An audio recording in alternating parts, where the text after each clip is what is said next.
All right, welcome to the October edition of Ask the Beekeeper. I'm your host, Jim Hartman of Secret Garden Bees. So, late October. Uh, it's nice for the cooler days. I'm just not sure where all the time went. But this is the time of year where we begin finishing up the tasks with the bees. We've This month we we fed for the winter. Why do you feed the bees? Well, because we take their honey, and we need to feed them and make them fat and happy going into winter. So we feed them uh, Secret Garden Bees bee food, which is a mix of glucose and sucrose that you can do just fine with the sugar water mixture. Heavy sugar water. It's very thick. Lots of sugar in there.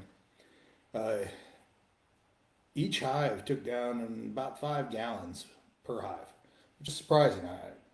It's amazing how much they pull in, and they'll eat on that all winter along with the pollen they've already put away. Uh, the queen's going to stop laying. They're going to shrink down into a cluster for the winter and just kind of hang out. We also did our winter mite treatments. Mites remain the biggest problem for our honeybees. So in the winter we have to do a mite treatment so that those winter bees are strong, and we do a thymol based one, Apivar. I always get Apivar and Apigard confused, you mixed up, but it's the thymol goo. We do that twice. We've had our second treatment on there, so we'll pull the spacers off early next week, and that'll be it. Uh, Now we will we'll treat them with oxalic acid in Thanksgiving time frame. We want it to be about 50 degrees. We want them to be broodless. We want it to be about 50 degrees because they'll cluster in that ball, but they won't cluster too tight, and so the oxalic acid vapor can still get in there and get to the mites. We'll do that twice around Thanksgiving. We'll you know over the winter we'll go out and just kind of you know watch the hives because they're still going to be coming and going. The bees, they still got to use the bathroom. We'll pay attention and make sure that they look normal. We'll kind of tilt the hive every now and then so we can see if it's still got some weight to it. Because if it's getting too light, that means they've used all their food. Uh, Usually, when we start to see something like that, we start to see something strange in the winter, we'll go up and just knock on the side of the hive to see if the hive's even still alive. If it is, then we'll throw some fondant on there. But mostly, we're moving into the part where we leave them alone for the winter. We So we're working on all the other stuff on the farm. I picked up a government surplus tractor a couple weeks ago from I use a lot of government surplus here on the farm. We picked up a John Deere 4120 from the Veterans Affairs down in St. Augustine, Florida. Got it just before the government shutdown. Great little tractor, but it had been parked for 5 years. So the salt water and the hurricanes did it no favors.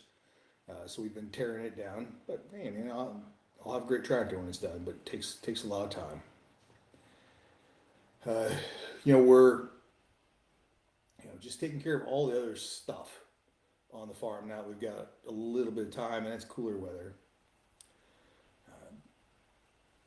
Big stuff we're rolling into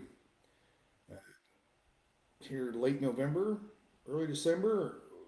We have a conservation practice where USDA uh, pays us to burn off some wildflowers. We'll take care of that this winter. That's always high adventure. We get we take the right preparations, but there's no accounting for you're just gonna get up there and light up a field of dry wildflowers. That's always interesting. But that's a good source of income for us, so we make sure we do it. We um, you know we planted one section of wildflowers that had failed. We replanted that, so we'll see how that goes. For next year. We're just working through this stuff, um, working on buildings, working on equipment, getting things ready and prepared. I'm so blessed that I have two veteran apprentices that work for me. Uh, it never ceases to amaze me how much more work we get done with two more capable, competent, qualified people. Uh, my list is actually getting shorter. It's nice to have to look around and go, oh man, I'm finally gonna get to do some of that stuff that's been on the list for years. So, well, let's get to some questions. We talked about. I've gotten some questions on, do we feed the bees and how much? Yeah, talked about that. We talked about our pesticide piece. Um, how many times do I get stung? A lot. Though I got stung by a daggum yellow jacket the other day, and it didn't hurt. But boy, my forearm swelled up worse than I've ever had with a honeybee. So no good there. I've got a question. Do I lose a lot of bees in the winter? Gosh, I hope not. Uh, 10% would be acceptable. Uh, if I feed them well enough and they've got enough food to just keep going, and I've done my mite treatments, they should come through okay. Last year I didn't lose any. Uh, year before that, year before, 2 years before that, I screwed it up badly. I didn't feed enough, and I lost like 13, 14 hives. So it happens. So hopefully zero. I've got a question. Did I make an entry in the state fair? No. Why? Because I figured out 2 years ago that the state fair entries are not something that I can that I'm good at. To be honest, you got to put your honey in a very specific bottle, and it's got to be a very specific way, and a lot of things there, and it was a lot of time. Plus, it's an hour and a half drive to go enter it. It was a lot of time, and I finally said, I'm just not going to invest my time in that one. So, no, I didn't do that. Um, where I have invested my time is expanding into some institutional markets.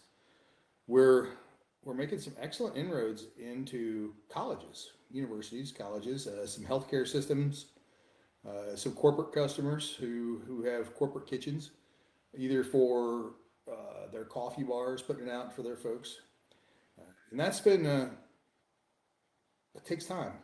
I've been. It took 6 or 7 months just to get approved to be a vendor for some of these places. So, and now that I've been approved to be a vendor, now I have to convince them to let me be a vendor to buy my stuff. So, but we're making inroads, and that gives me a lot of hope because I like institutional customers because they'll reorder. Uh, I've got I've got a question of why are bees being industrialized and exploited to meet market demands? Well, they're livestock. That's just how God made them. They're for us. Uh, we take their honey just like we take milk from cows. Um, so that's just how I make my living. You know, chickens, cows, pigs, whatever. I do bees. I got another question, but I tell you, I've never been asked this before. Do we have any kind of myco remediation treatment? There's been some interesting studies conducted on the use of fungi to help their colonies with several different issues. No, uh, I've never even heard of it. But now that I've been asked the question, I'm going to dig into it. Might be one of my winter projects. Uh, just like this winter, I'm learning about a new mite treatment that just came out that was just approved by the FDA. I haven't learned much about it yet, but it's an mRNA treatment to basically make the royal jelly. Um, the mites can't live in it, which would be great. That'll be much goodness. Um, oh yeah, I had a question about one of the corporate customers I did. Google's one of our customers up on one of their corporate campuses, and so they have a. I worked for the wrong companies. This Google has a full like cafeteria with chefs serving lunch and dinner or breakfast and lunch for their folks, and my coffee's on their coffee bar. I don't know. I wish I'd had one of those gigs. That's a great gig. Yeah, Nora. Thank you, Stuart. Nora treatment. That's the one that I got to read up on this winter. It looks very promising. Um, the gap I've always had in my mite treatment is spring, before we put the honey seepers on. It gets really warm here fast. Like February, you know, it's gonna get hot quickly, and I'm always afraid to put some of the treatments on that are heat sensitive. And I think Nora would be a good option there, and it's an interesting and affordable new one. Ryan asked me, why did I choose to start an apiary after leaving the service? I didn't. I did 14 years as a government contractor, and to be honest, my PTSD caught up with me. The anxiety was becoming a real problem, and I didn't like the medications. So, um, beekeeping really and truly helped me with that as a hobby. And it was so good for me, I said, man, I'm just going to turn this into a business. So that's what we did. We set about doing that, and got after it. And I've the beauty of being a government contractor for 14 years is I learned a lot about government bureaucracy and how to operate inside of it and how to put up with it and how to deal with it. And I've leveraged that information to help me with my small business. Um, Everything from getting government equipment through the Veterans Small Business Enhancement Act to helping disabled veterans get jobs as apprentices, which is good for me too because I get a tax credit on that, and there are some employment programs that help me offset the cost of them, which helps the small business grow. So everybody can be a winner if you just all work together. The Let's see what else we got here. Oh, yeah, Christy wanted me to remind you, other things going on the farm. I got bullied, honestly. I got bullied into getting pigs. Uh, a lady at church had two pigs that her husband brought home and they couldn't keep because they're in a neighborhood. And so, against my, I just got bullied. When my wife and daughter gang up on me on something like that, I'm probably going to lose, and I did. So we've got two. We've got two coonies now, four coonies now. We had two, and suddenly now there's four out there. So two more materialized. So that's all. That's all it's going to be. It's no more, no more. But we got four, and so I got four pigs, and I'm looking forward to having them bacon in another year. That'll be good. But they're pretty cute. They're pretty cute pigs. They like dogs. So hopefully we can actually get around to killing them. The coonies are kind of nice because they're friendly pigs, and they eat a lot of produce. They eat the grass. Um, they're not like normal meat pigs, but they take longer to fatten up. So uh, yeah, let's see. No, Blake. No goats. No. No. Nothing else. No more pigs. No more goats. Nothing. I say that now, but I'll probably get bullied into something else. It's okay. Makes my wife and daughter happy. So, yeah, we've got a couple of big festivals coming up. We're going to be at the Cotton Festival on the November 1st up in Dunn. And this year, we're doing the Holiday Fair Festival in Fayetteville. I've never done it before. It's like 5 days, all day. It's a big event, super expensive to get into, so I hope we do well. And we'll see. We'll see. That's a big one. But hey, if we do really well there, I can probably cancel some smaller events I do and get some of my life back. Uh, yeah. That's the big stuff we've got going on right now. Like I said, we're just working through this stuff. Stuart, am I still feeding any of my hives? No. We gave them five gallons per hive, and they took it all down. And now we're just going to monitor them. That was a lot of feed, and I might have to put some fondant on them sometime in the winter. By the way, we like the Hive Alive. I don't know.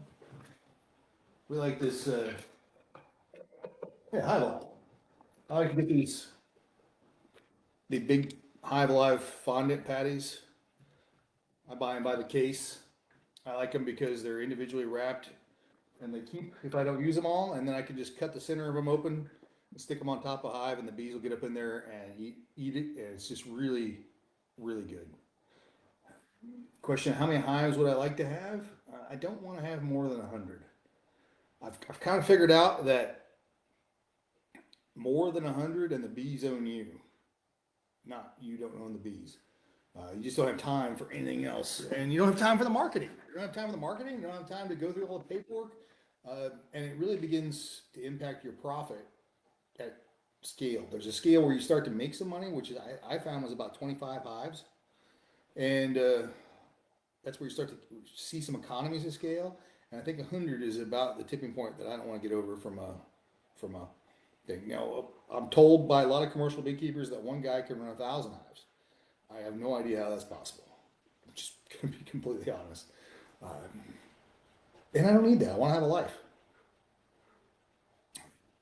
And, and how do we get to 100? Well, I'd hope to be closer this year. I'd hope to be going into winter with like 78, 79, but we're going into winter with 61.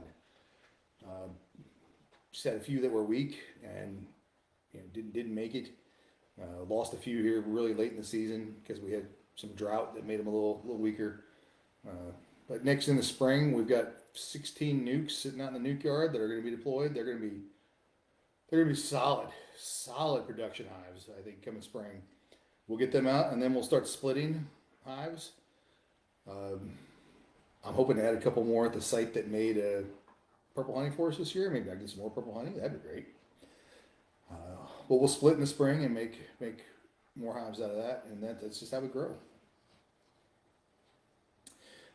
Are we planning to plant any other fruit trees?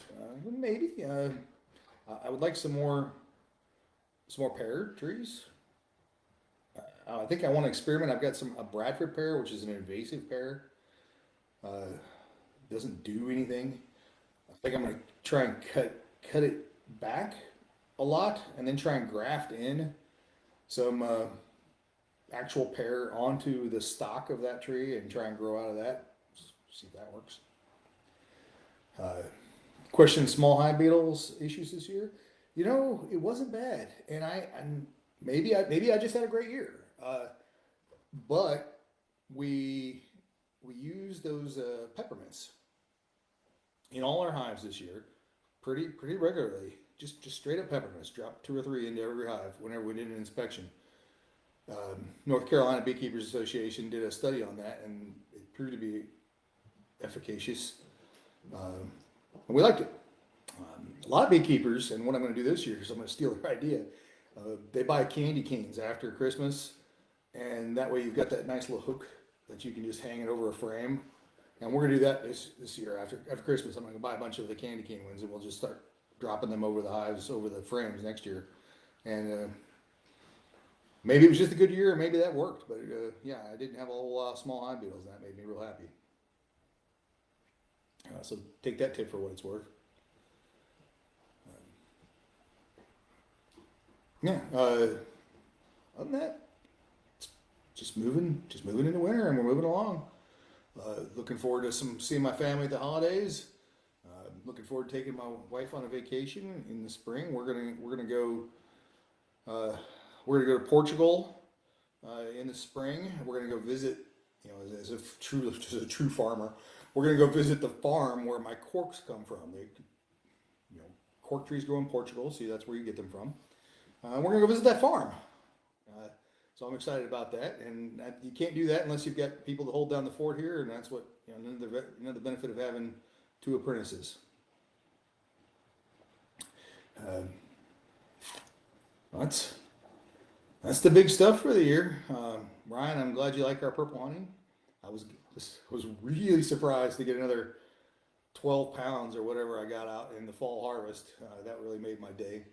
When I opened up one of the hives, I'm like, that looks like 4 or 5 frames of purple honey in here. What is the score? That was exciting.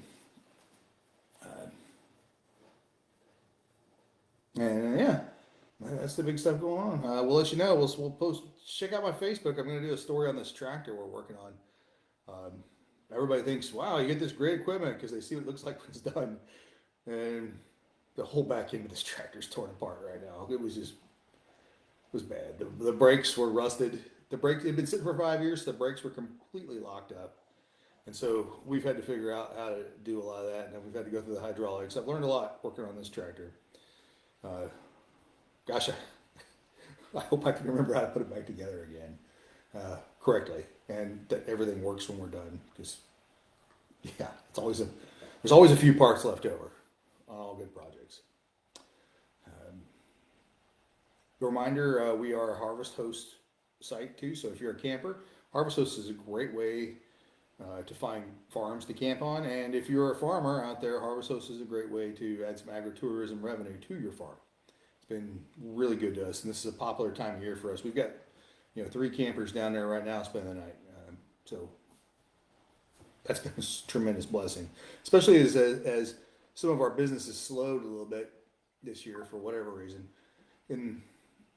based on 2024, size. Harvest Host has really helped us make up a lot of that. So much goodness there.